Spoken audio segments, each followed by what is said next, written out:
Hello, everybody, and welcome back to The Advisor with Stacey Chillemi. Today, I'm very excited because we have our very special guest today. She is part of our podcast community, and she is just an amazing person. It's CarolAnn Tutera, and she is the co-founder of Sotopelli Therapy, and she's just a wonderful person. And she really wants to focus today on unlocking your full potential and steps to personal growth. And I love this topic because it really, a lot of people have a hard time figuring out how to reach their full potential in life. CarolAnn, thank you so much for joining us today. And can you start by sharing a little about your own personal journey with loss and how it led you to focus on your personal growth and development? I can. I started a company with my late husband back in the 90s when I was working with him. We started a hormone company called Sotopelli, as you stated, and we train physicians on how to use a hormone pellet that's placed under the skin for people to find that balance, hormone balance in their lives and regain their lives back. Yes. He passed 9.5 years ago. And Hmm. that was a real shock to me because he was in and out of the hospital for the month and a half prior. And then the last time he was in, I'd say he went with about a week and a half later, he passed. And I did not expect it at all. There was so much that was breaking down in the body. The best way that I survived that was I told myself that this was between him and God. There was Yes. nothing that I could do. And being a very spiritual person and having people work with him, I couldn't save him. I couldn't bring him back into his body and allow him to heal. It really was his time. And I don't even know where I got the thought that it was between him and God, that it was his time to go. So I started on my journey of working with a woman, an energy woman who we've been working even still to this day, 9 years later. I think I own part of our house at this point. But I love to work on my energy and my thoughts and my beliefs and my patterns from long ago because it's my mission to really get to know myself. People ask who you are. Well, you're not your name, you're not your house, you're not your job, but Hmm. that's how we describe ourselves. Oh, Yes. I'm Carol Ann, I do this, I live here. That's not you. Your you is that soul, that tiny voice inside your head that talks to you. Now, trust me, there's a difference between mind and soul, and our mind chatters constantly. If you could just stop and listen to the garbage the mind puts out all day long, it's truly amazing. The soul is the small, still voice inside your head that connects with your heart and your gut. Hmm.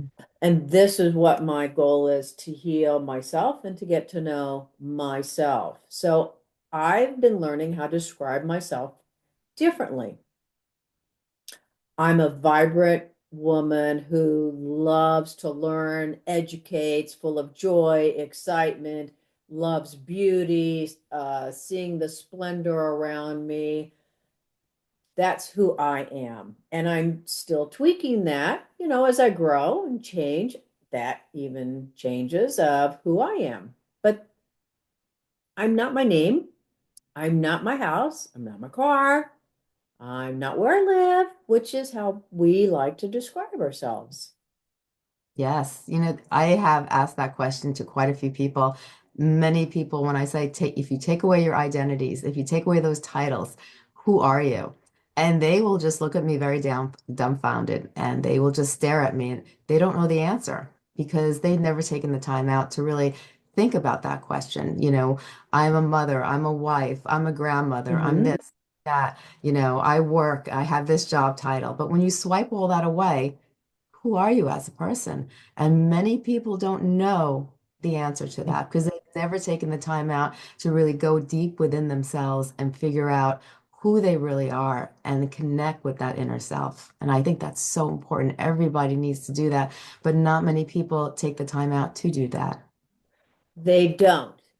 And they do it from being in a fear-based place.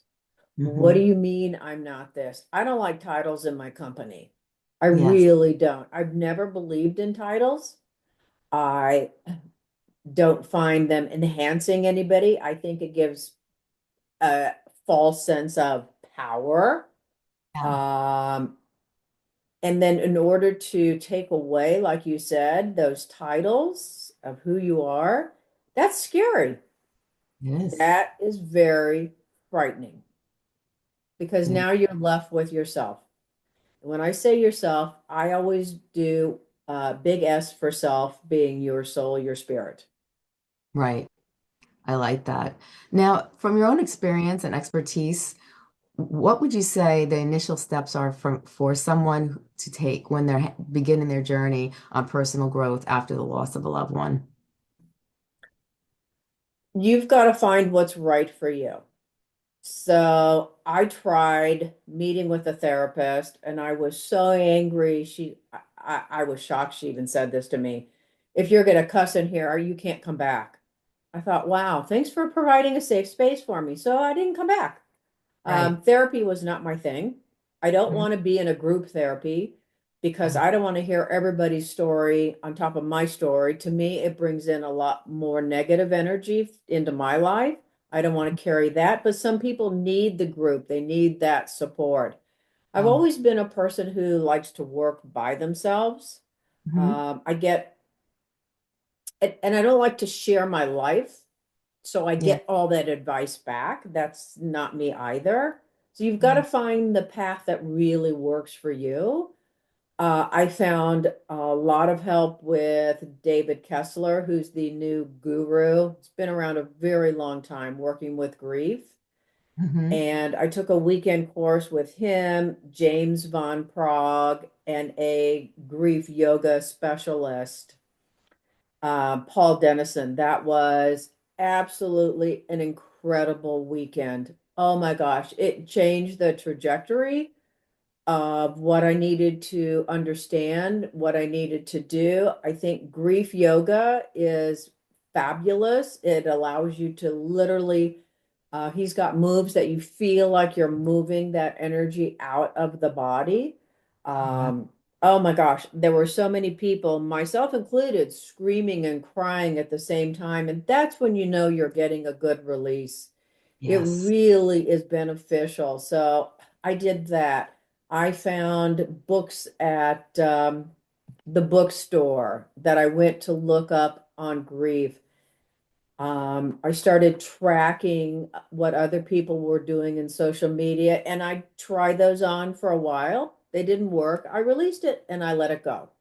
Yeah. So it's truly finding your path, what feels good to you, and you may not even know what feels to you good to you because you're so embroiled in the anger, the upsetness, the disillusion of why did this happen to me? You blame yourself. It has nothing to do with you.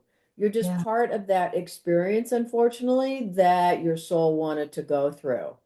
I was Right. young. I was 60 years old at the time.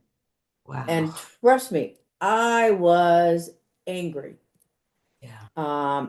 My late husband was a very well-known OBGYN wherever he worked in Kansas City and here, Scottsdale, over in Palm Desert, California. We had this wonderful company training others how to use the therapy that he individualized the dosing of and developed the whole model and system. And I was angry. How dare you leave me? Because now Yeah. I don't know what I want to do. What am I supposed to do? Right. And I had brain fog for probably a good year and a half. Just not being able to track stuff, of not being able to remember, um, state of denial also. It, you've got to allow grief to take its course with you. You can't push it. You can't run from it because it'll come back and find you years later if you push it down. Um, I did a lot of crying in the shower. I learned that was the best place for me to compartmentalize and put that in the shower. Yeah. So I learned to adjust my day as I moved along on Mhm. it's a journey. nobody wants to be part of this club. Nobody Yeah. wants to actually think they're a member of it, especially at the age of 60. I feel for women who are in their 30s and 40s. Yeah. Um, and it's not easy. And especially as you age up, well, as you've heard the saying, growing old is not for sissies. And boy, let me tell you, that's the truth. Oh, yeah. Ah, I got about 10 years on this process of grief now, and it still gets to me. There are Oh, yeah. days when I get a sign or I think of him or talk to him, and it still tugs at my heart, and that's okay. Yeah. There's nothing wrong with it. No, I don't think there's anything wrong with it. I don't feel when we go through grief, I don't feel like we ever get over it. We just learn how to Learn how cope to cope. forward. I do feel I'm a very spiritual person, and when we do get those thoughts that come through our head, or we get a little sign, I feel like it's them, contacting Mhm. us, it's them sending a message to us, and it's their way of communicating with us. Yeah, I agree. I completely agree. Yeah. Now, grief can be overwhelming and isolating experience. How can individuals begin to identify and harness their inner strength during a painful period? Well, you hit the nail.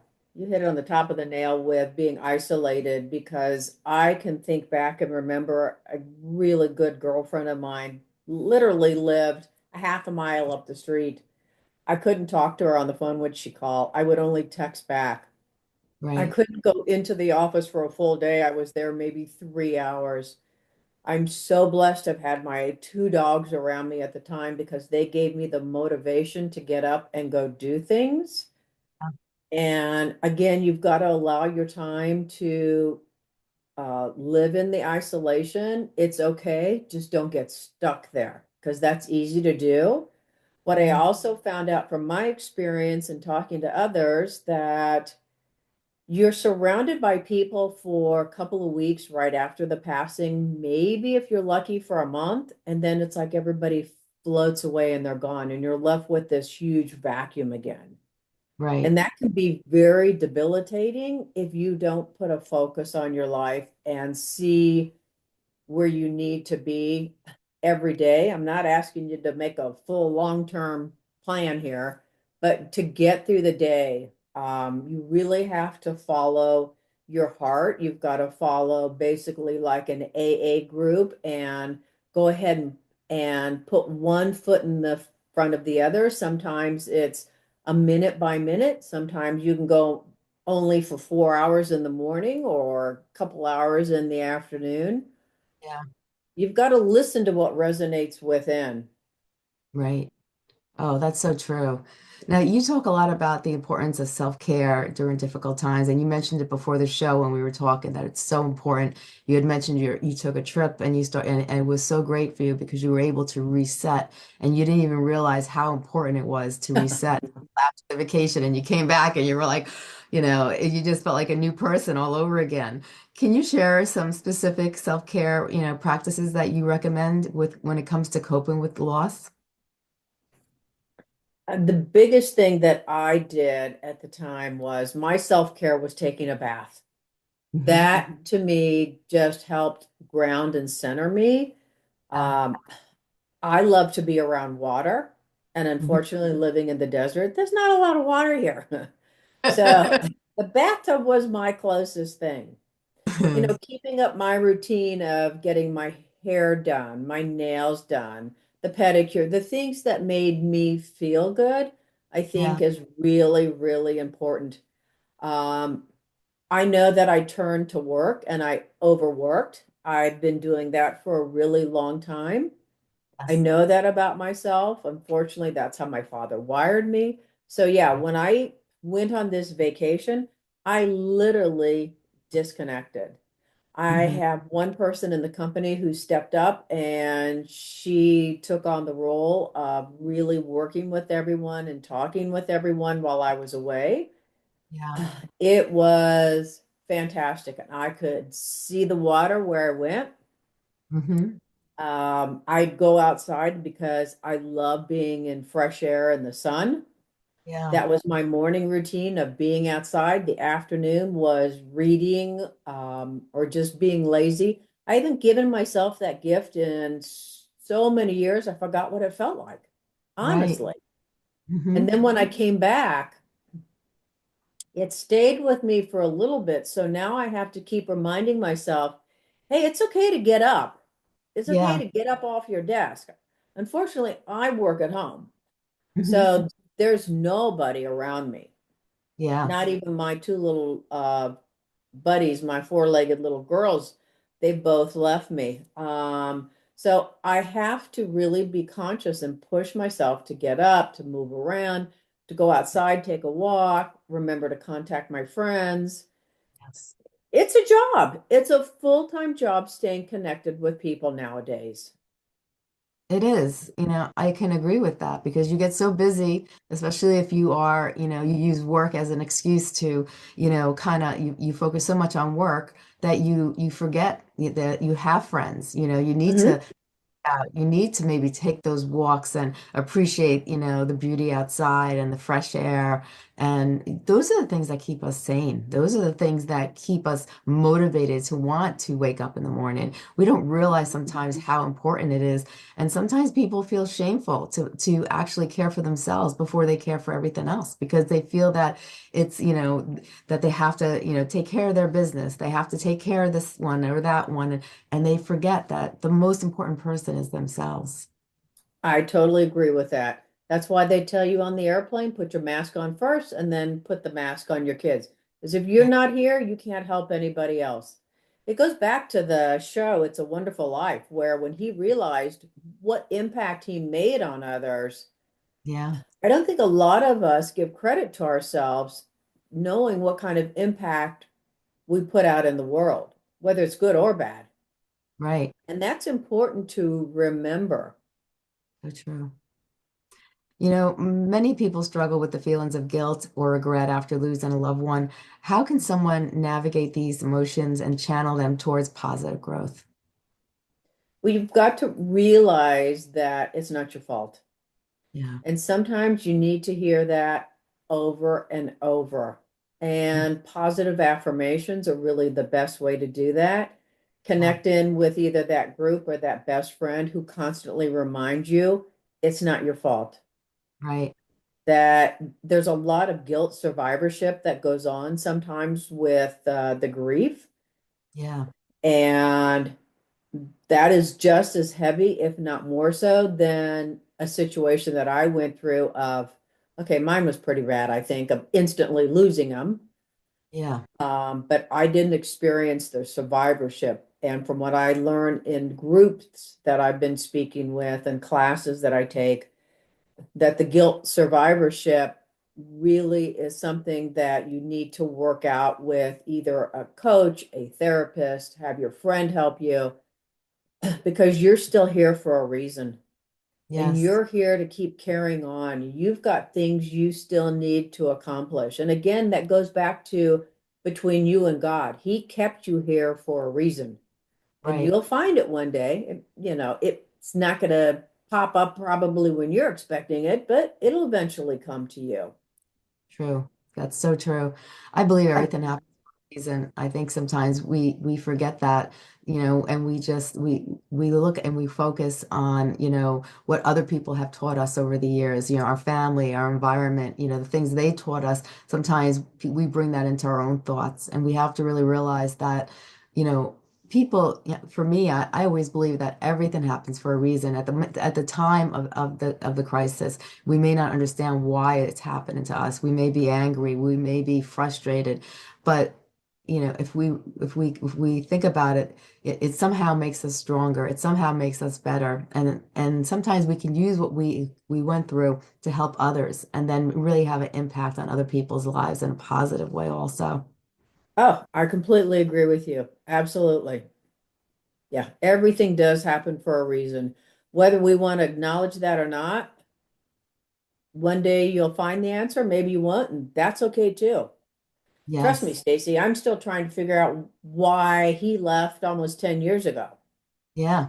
That still gnaws at me, because he was only 70. He was still really young. Yeah. Yeah. Oh, And yeah. I always wonder, what would life look like if he was still here? That's the worst thing I can do to myself, play the what if game. Oh my gosh. That'll take me into a downward depression spiral in no time. And that's what happens when we sit in our house and we don't occupy ourselves and do healthy things. We Hmm. start to think. And there's a crazy, you talked about thoughts.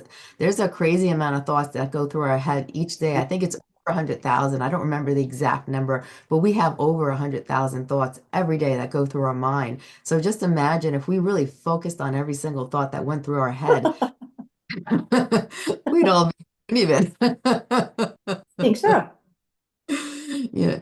In what ways can maintaining a connection to a deceased help in the healing process and contribute in personal growth? Because we just started talking about this. I feel it's so important, to stay connected with the people we love, even though my belief is even though we can't really physically hold them and hear their voice, spiritually, I believe they're always with us. And what's your intake on that?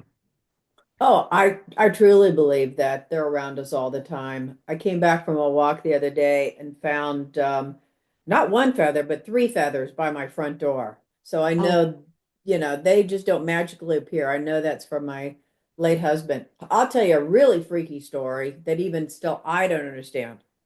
yeah. I had lost one of my stud earrings in a parking lot, a restaurant parking lot. There were three of us scouring the ground for it because I opened the door, hit my ear, and somehow it popped out. Oh my gosh. And couldn't find it. And I thought, well, okay, it's just not meant to be. Right. And I'm not kidding, probably a month and a half later, I get out. I have his car still and my car. I get out, and there it is sitting on top of his car. Oh my Now, goodness. explain that. How did that get there? I have no idea. Yeah, I'm flabbergasted. Yeah, it it's wasn't in my car anywhere. I would have known that. yeah, There was nobody in my house who could have found it. And why would you put it on the car? right. Yeah, that tells me that he is definitely around watching out for me. There's no doubt about it. Oh, I think he is. I think he is. You know, And I, then I what's really sweet is that after my second little dog passed, the two of them, my two little chihuahuas, came to me and they were in my dream and they were running and playing. So I know they're having a good time. They're back together. Oh yeah. I remember speaking to this medium and the medium told me that when my dog had passed, he had said that he just wants to let you know that he appreciates everything that you did for him. And I believe they appreciate their lives here on earth with us Hmm. and they cross over just like we cross over and their energies are in the heavens and wherever they go next, whatever they do next. But their energy still lives on and they still I believe they still watch over us in a way also. I think as humans sometimes we can't, some people can't fathom it because they live in that box, but Right. sometimes if you step out of that box, it's wonderful if you're able to just take a step back and not live life the way our society tells us life should be, but live life the way you want to live life and the way life Hmm. happy and makes you have joy in your life as well. Right. Yeah, I totally agree. I know they're there. I know they're all up there having a good time. Oh, I definitely think so. How significant is the role of community and support systems in the journey of healing and growth after a loss? Can you provide some suggestions of how to build and find support? Because for a lot of people, what I see is a lot of people that lose loved ones, they tend to isolate, like we mentioned before, Hmm. themselves their house and they just sit there and they look at pictures and they just think about the old times and it's a very depressing state of mind. The strongest people I've known, the happiest people I've known have gone through that and how do you get out of that where you can start going into a community, keeping yourself busy and really bringing some healthy mental health into your life. I think it's all about finding what brings you the joy to get Mhm. out there. I'm going to look into working with dogs rescue places and go and be around dogs because that'll fill my void for the loss of mine. Now, mind you, Yeah. they have to be very small, they cannot be big. For humans, find out if you can. I love children, so going to a hospital and holding the newborns, going to a school and donate your time, get on charity events. You've got to take the focus outside the house and put Hmm. it inside the house and put it outside the house because Yeah. that's where life still exists. And you'd Hmm. be surprised that once you start sharing your story with others, when you attend these different groups, how open and welcoming people are. If Yeah. you're not able to open yourself up to others, you're going to get back the same in return. Nobody will open up to you. So Right. you've got to know who you are. That's part of that journey of learning about yourself and Hmm. finding, what do you like to do? Maybe you like to knit. Go find a knitting group. Maybe you play golf. Go find a golfing group. It's no different than moving to a new town and you're trying to figure out what am I going to do? Who am I Right. going to be friends with? Yeah. Where's my clan? Where's my group? Where's my team members who can support me? Go to a Yeah. coffee shop and sit.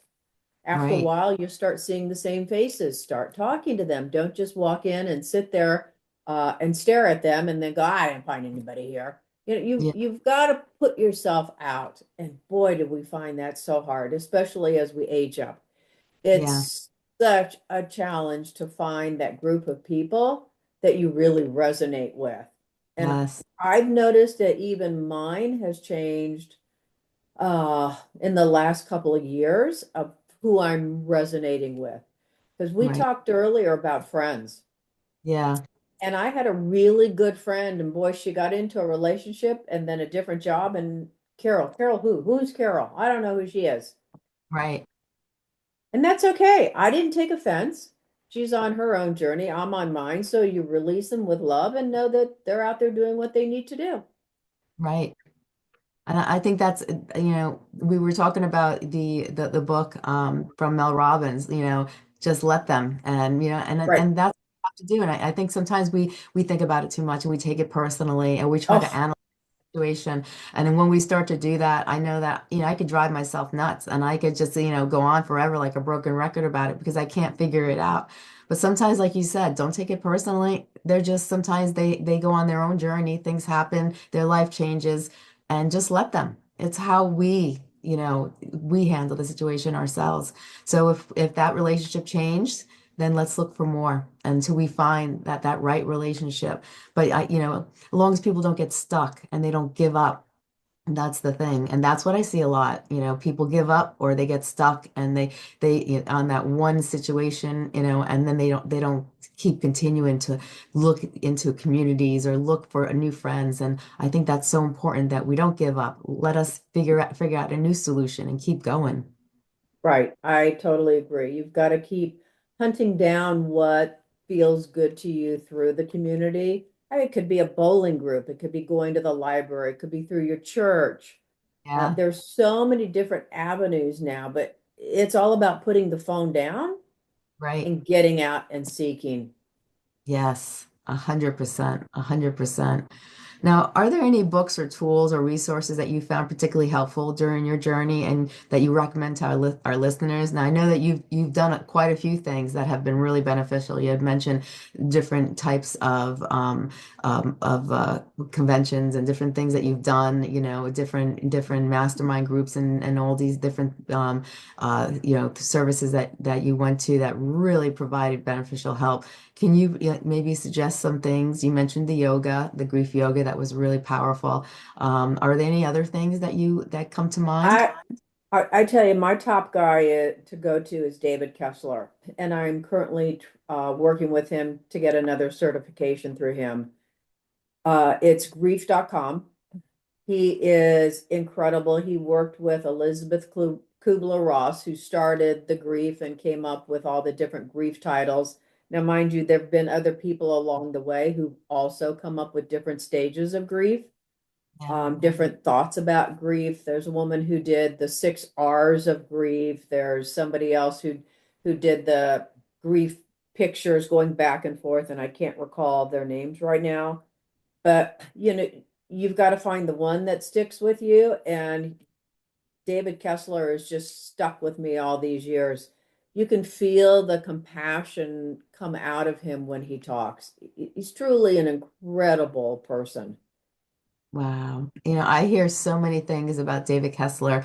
People just rant and rave how powerful he is, and his knowledge and his wisdom and his exercises and the strategies and the tools he teaches are just so powerful. I always hear positive things about him. I've never personally have done any of his classes, but I hear from others who have that it's just a life-changing experience. Oh, he's really good. That's all I'm gonna say. I know that there's a group for females, women only out there. I briefly looked into it. Unfortunately, I can't recall the name right now. But if you go into Facebook and Google grief groups for women, they'll come up. There's so many groups out there now for everything. Yeah. You just got to find the one that fits for you. 100%, 100%. Now, finally, Caroline, what is the one piece of advice that you would give somebody who is at the start of their journey towards unlocking their full potential after the loss of a loved one? Don't get hung up on the fact that you're in this alone, because you're not. Right. You really need to reach out to friends and family. You really do. That's the best start you can do. My mother would call me every morning.